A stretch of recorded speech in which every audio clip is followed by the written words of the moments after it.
Now, what will make us move is opportunity. We're prepared. We learn the tax law, the labor laws, everything that has to do with employment or space. We learn the law and have the payroll computation already, and we're just looking for an opportunity. The 7 countries we operate in today, normally one of our clients will come to us and, hey Derrick, can you help me in Congo? Do you have a solution for Congo, for Niger, for Burkina Faso? And I'll go like, well, yes, we can do that.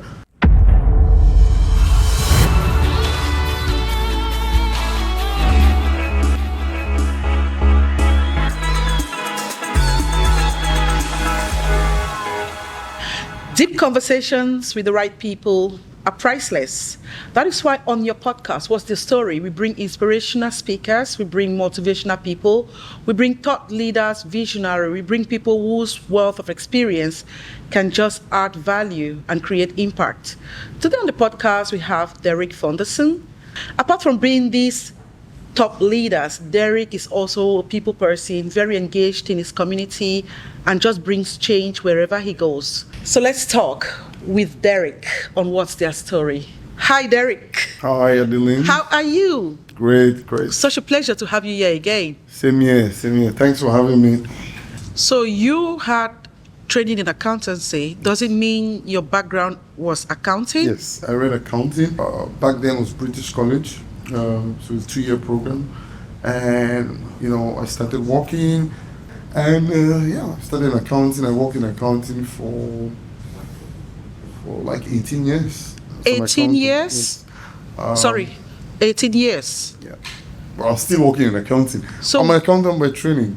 So why HR? Why Intel HR? Yeah. So basically, throughout my career, I started in an accounting firm and then moved to a multinational called Swire Pacific Offshore, where we had auditors.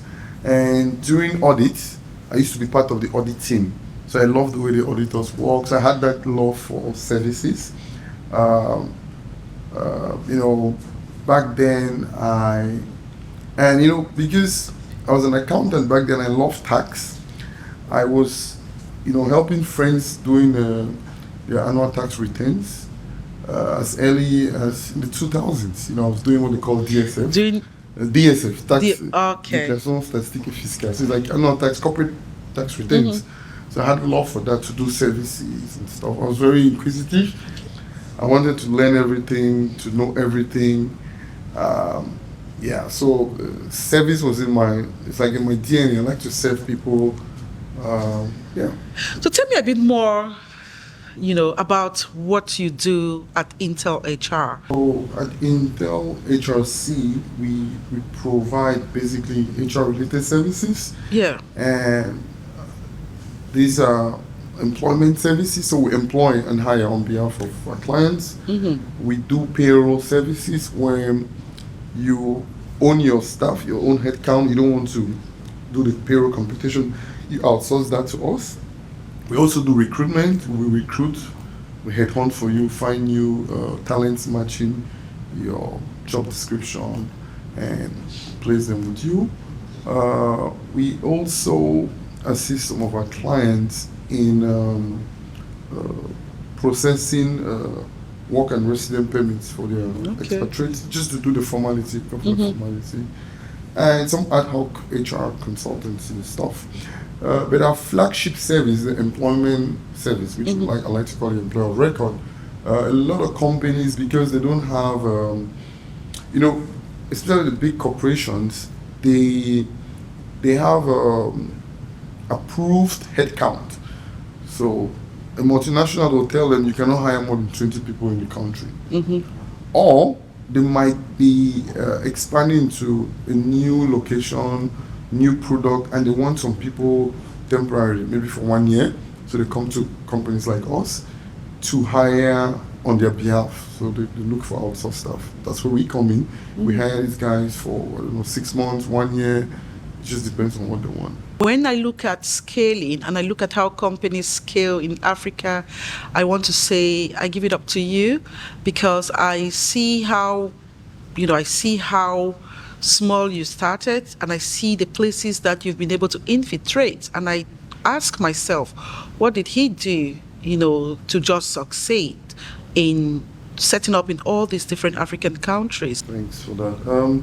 So the previous question you asked for my unique selling point, which I didn't address that, and it comes back to this because it's related. It was more about you promise and you deliver on your promise.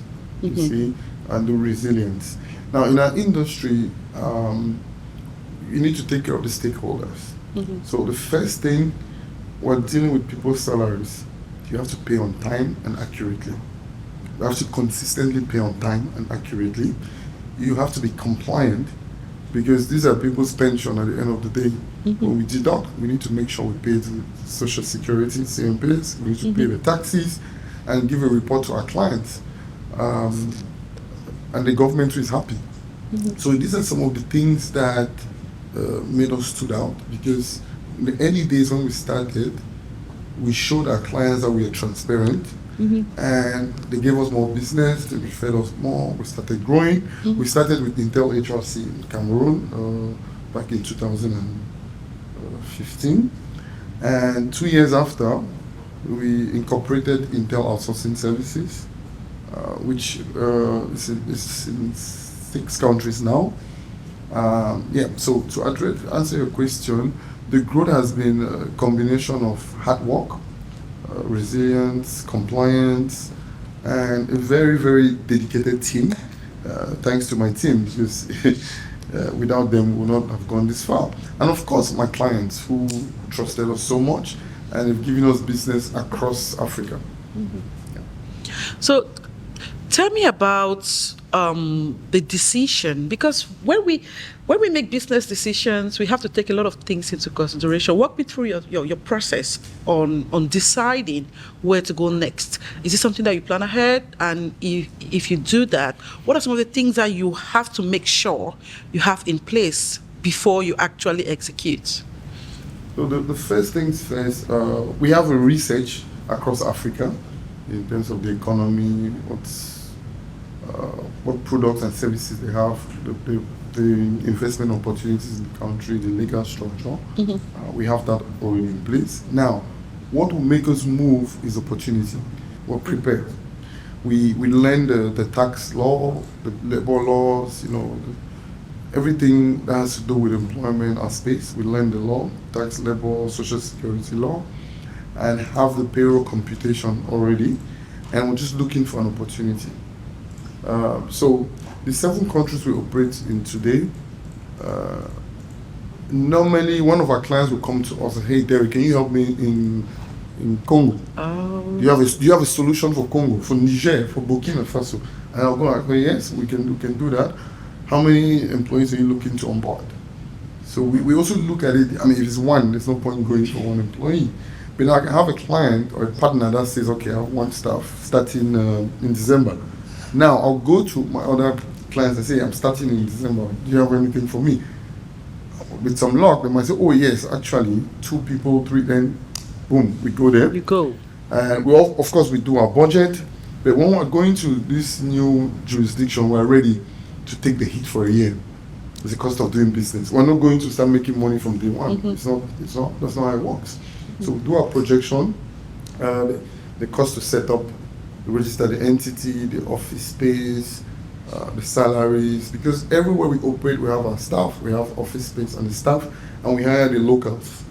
It's our policy. We must work with the locals in this jurisdiction.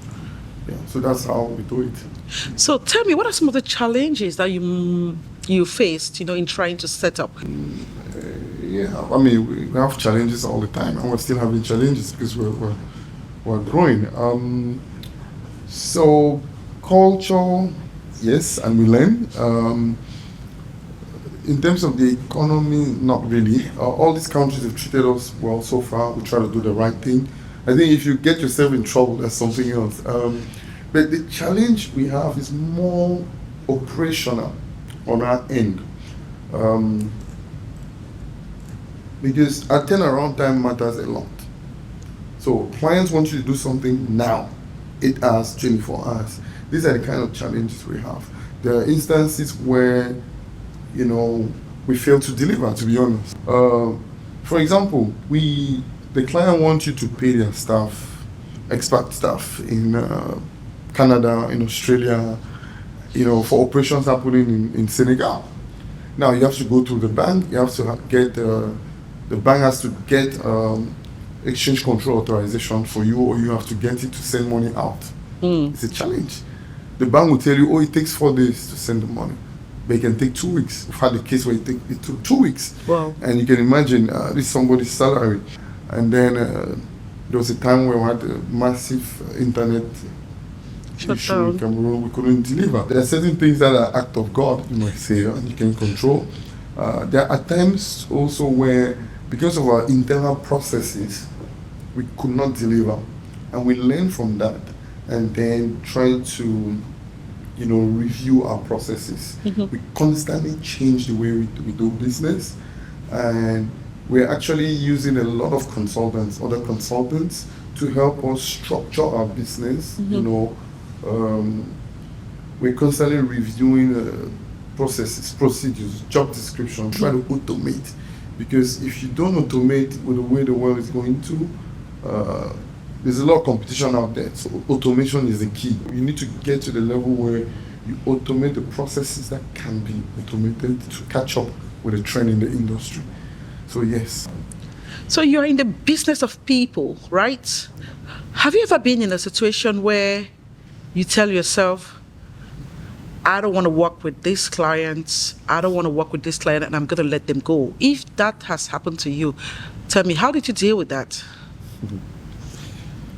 Yes, that has happened. The tough one. We couldn't tell them. I didn't have the the courage to tell them go. So we had a client, a Chinese client, very big client. The issue is they paid us very well, everything very good. The only problem is they wanted to change our internal process. They wanted to compute the payroll computation for us, give us to bill them. It was a compliance issue because the way they did it, if we applied, would have run into problems with the law.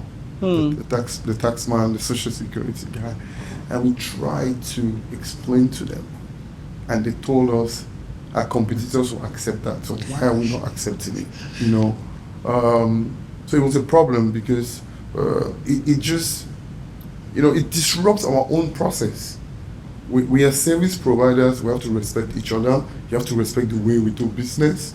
We have to respect the way. It's like they were coming to dictate to us, tell us how to do it, what to do, which just doesn't work like that. So we resisted, and until they canceled the contract. Yeah, you don't want to tell them. I cannot tell them, listen, I can't work with you. It's hard, right? That time, this happened like 5 years ago. But now, can you do it now? Now, of course, I'll tell them, let's respect the contract, and we can do it. What has changed? It's just confidence, and it's just growth, it's just maturity as a businessman. Today is different. The reality is different. I've learned more, understand more. I've had a lot of mentors talk to me, coaches. So you just have to tell them we can work. I like that mentor coaching, but will you be my mentor? Now you're saying that on camera, yeah? Now, still on the fact that you are in the business of people, Derrick, can you tell me from a psychology of people point of view? Because looking at your portfolio and looking at how far you've come, I'm definitely sure you've worked with all sorts of people from different culture, different background. You must have taken time to study people because you've placed them in jobs, and also you've placed people into corporates. So you've seen it all. From a psychology of people's perspective, what do you think people should know, understand, and consider when dealing with other people? Like you rightly put it, people have different perspectives. We don't. So when you're dealing with someone, when we are dealing with someone, including me, right? We always have to put ourselves in their shoes, analyze things from their end, and try to comprehend. I don't want to say have effective communication. It's more ensure we understand each other, because you can communicate all you want. If the other guy doesn't understand what you're saying, it's a waste of time.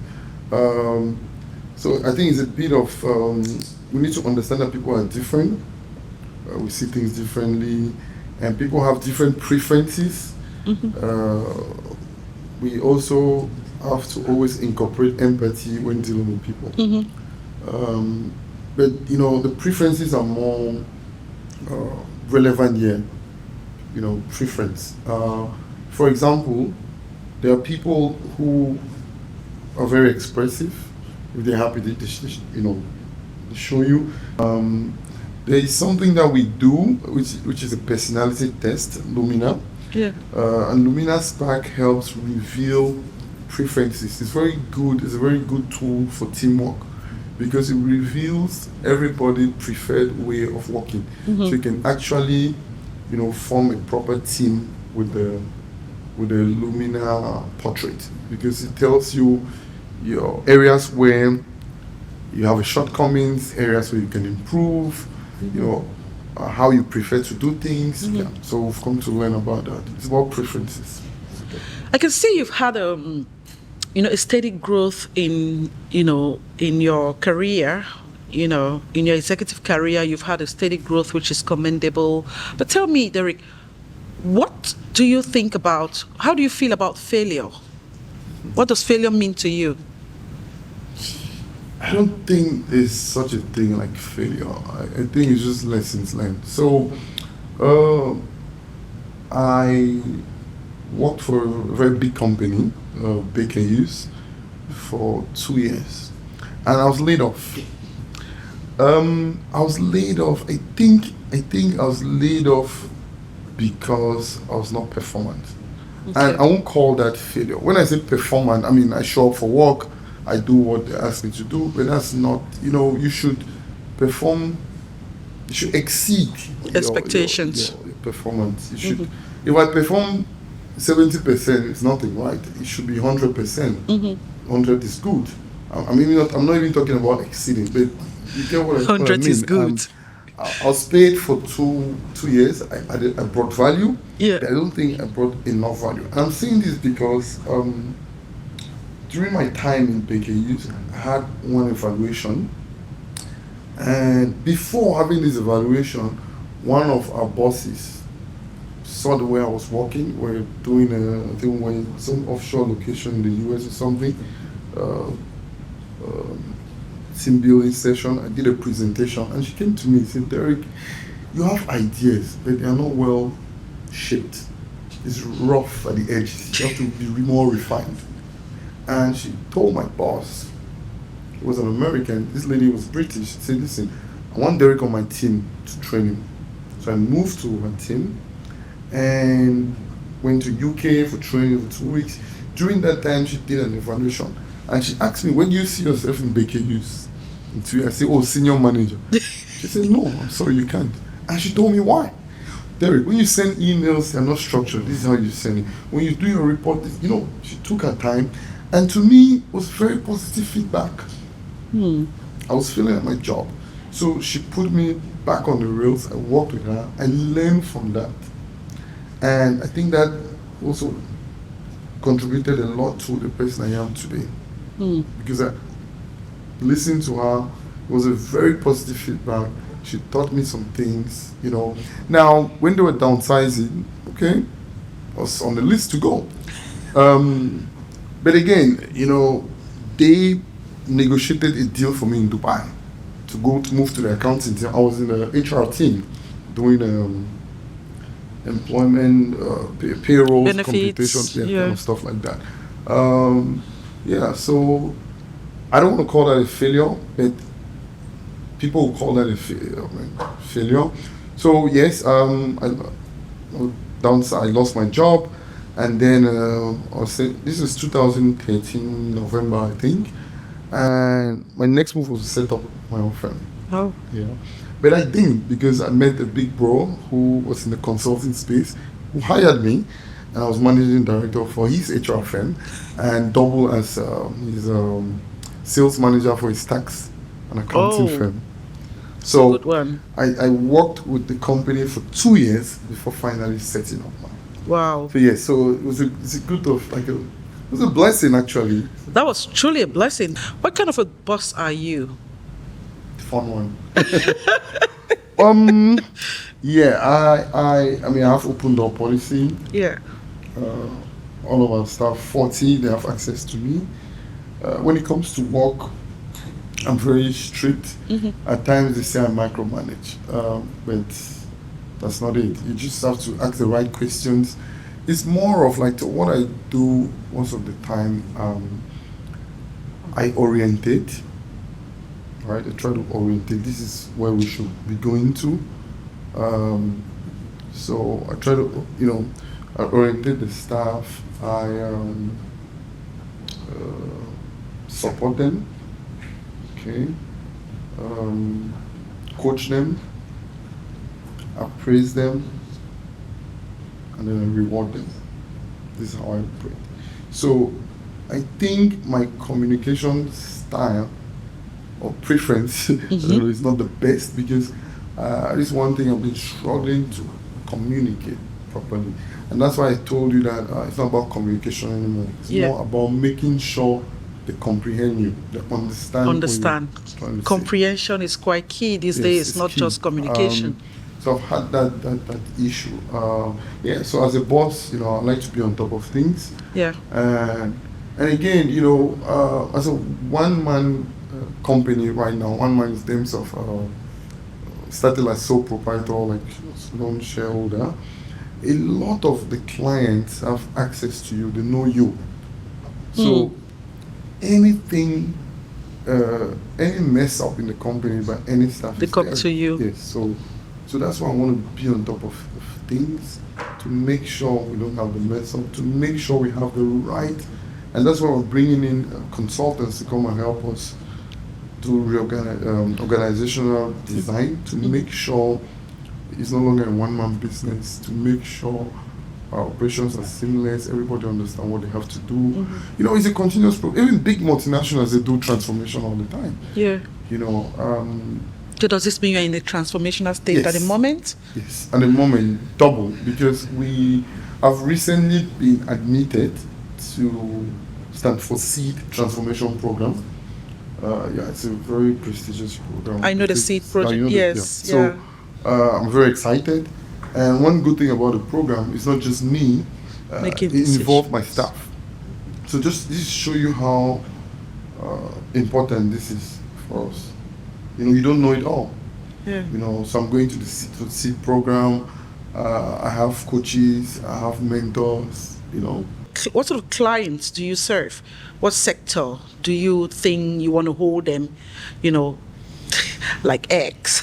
Well, unfortunately, maybe someday I'll try to specialize, but right now, no. We work across all industries, so we have clients in the finance, banking sector, private equity clients.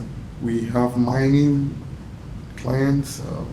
We have clients in the consulting space, like healthcare consulting, the NGOs, construction clients, some oil and gas, FMCG, retail, across, we don't choose, because at the end of the day, it's the same treatment in terms of payroll. People. Yeah, I'm listening to you and thinking you're traveling because when you have a business somewhere, you have to make sure you show up from time to time to see how the local offices are doing. But I also know you have a family, and I know how close you are with your family. How do you balance these things up? How do you balance the traveling and your young kids and your wife and the whole dynamics? I've been in business for 9 years now. And I have a lot of Intel babies, so the kids we have. I mean, they understand. They understand that daddy has to go. So my kids, they're 5, ranges from 15 plus to 4 years old. So my wife is there to support. the kids are being supportive because they understand I have to go. But with technology today, you can't be too far. We have video calls. We talk to them.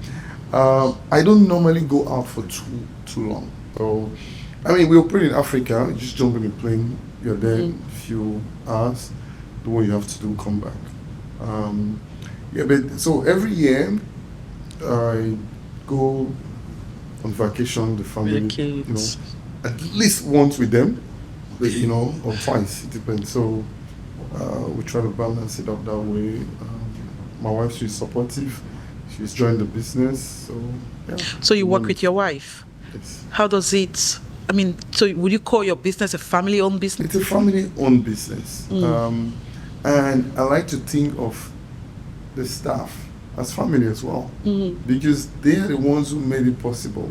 We're family-owned business, and not just Cameroon family. I mean, the Ivorians are higher with family, the Senegalese are higher with family, the Congolese. So it has to be like that.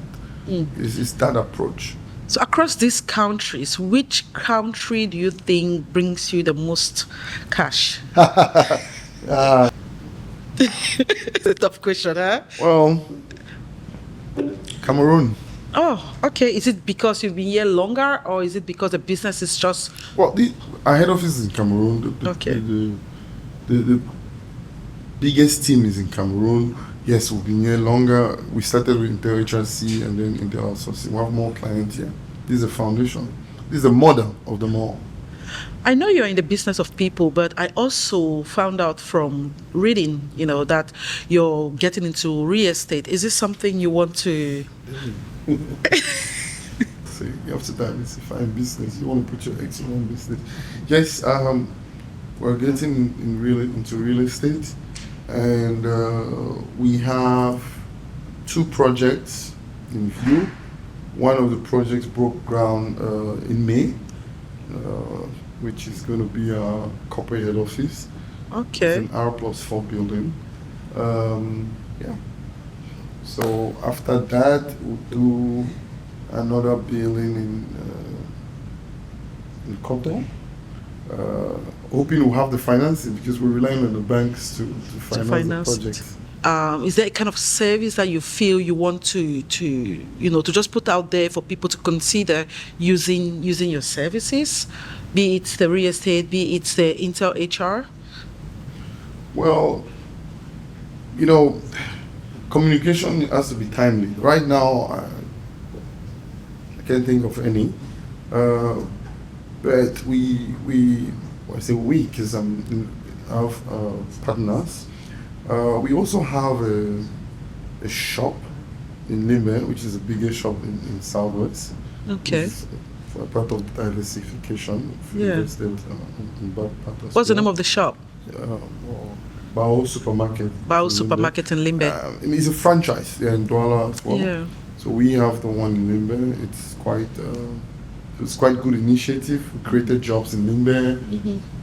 Increased the taxation revenue in Limbe because we try to be very compliant, and the population likes it.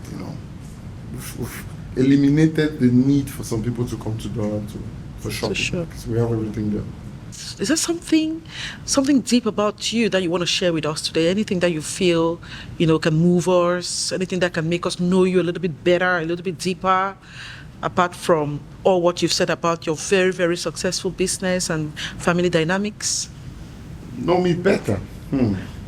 I've said everything. 5 kids, family of 8, I don't know. Okay, I know if you, I think last Christmas you had an incident at home. I know you absolutely, it's not something that I want to talk about, but I'm sure this incident didn't go well for you, and the security was threatened. Yeah. And how did this make you feel at the time? And if you were to advise someone about armed robbery and keeping safe and being secured, what lesson do you think we need to know? Yes. So we were attacked at home. I was attacked at my home.